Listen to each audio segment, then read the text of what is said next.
Hello hi friends, ఈరోజు మనం చిన్న చేపల కూర వండుకుంటున్నాం. మనం ఫస్ట్ ఉల్లిగడ్డ కట్ చేసి చిన్న కడాయిలో సైడ్కి వేయించుకోవాలి.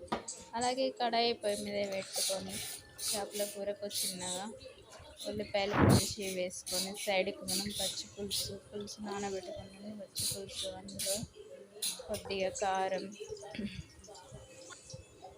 ఉప్పు, అల్లం వెల్లుల్లి పేస్ట్ మొత్తం మిక్సీ వేసుకొని మనం ముందుగా సైడ్కు వేయించి పెట్టుకున్న చిన్న ఉల్లిపాయలని తీసుకోవాలి. మనం ఫస్ట్ కడాయి పెట్టుకున్న దాంట్లో కొంచెం పసుపు వేసుకొని చిన్న ఉల్లిపాయలు తీసుకొని మిక్సీ పట్టుకొని అన్ని మెత్తగా పేస్ట్ చేసుకోవాలి. మెత్తగా పేస్ట్ చేసుకున్నాను. మళ్ళీ పులుసులో మనం పచ్చి పులుసు మసాలాలు కలుపుకున్న పులుసులో మిక్సీ వేసుకోవాలి. మంచిగా ఈవెన్గా మిక్సీ అయ్యేలాగా మిక్సీ వేసుకున్న తర్వాత దాన్ని మళ్ళీ కొంచెం ఏమన్నా మిక్సీలో ఉంటే లైట్గా తీసుకోవాలి. మిక్సీలో తీసుకొని ఇదంతా ఈవెన్ మిక్స్ చేసుకున్న తర్వాత దాన్ని మళ్ళీ అందులో మనం కూర దాంట్లో వేసుకోవాలి.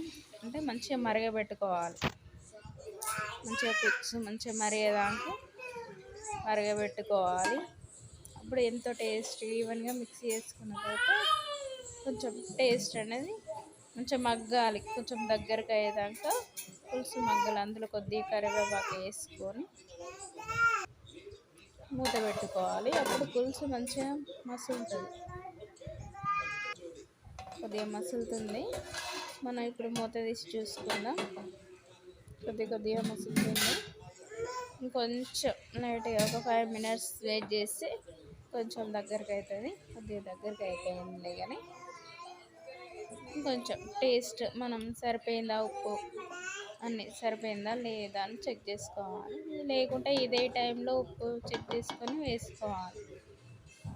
మంచిగా పులుసు మరుగుతుంది. కొద్దిగా ఒక 5 minutes అయితే ఇంకొంచెం మంచిగా మరుగుద్ది. ఉప్పు కారం అన్నీ ఏమన్నా ఉన్నాయా లేదా చూసుకోవాలి.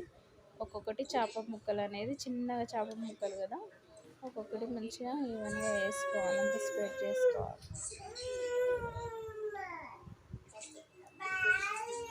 అలాగే చిన్నగా కొన్ని చేప ముక్కలన్నీ ఈవెన్గా రౌండ్ వేసుకోవాలి. ఒకే దగ్గర వేసుకోకుండా చూసుకోవాలి.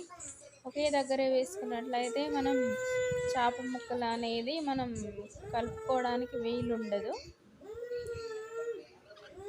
ఉండకుండా చేపలన్నీ ఒక దగ్గర పడిపోతే